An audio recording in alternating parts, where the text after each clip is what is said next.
Welcome, in front of me is a Xiaomi Mi 9 Lite, and today I'll show you how to hard reset the device through settings. So to get started, let's open up Settings app, and from here simply tap on About Phone, where you will find Backup and Reset, and then at the bottom you will have Erase All Data Factory Reset, and from here also at the bottom Erase All Data once more. Now if you have some kind of protection, you'll need to confirm it. I have a pattern, as you can see.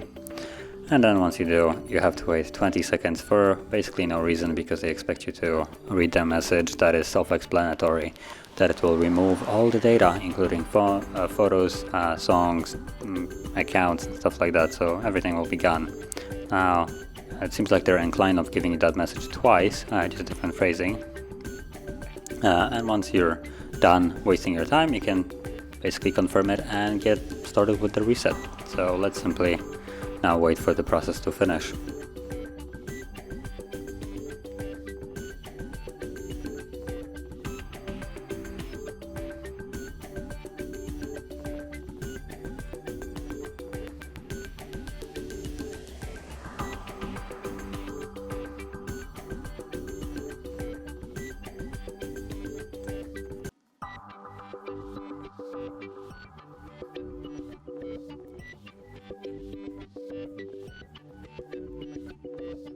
And as you can see, now the process is finished, and you can set up your device as however you like. So if you found this video helpful, don't forget to hit like, subscribe, and thanks for watching.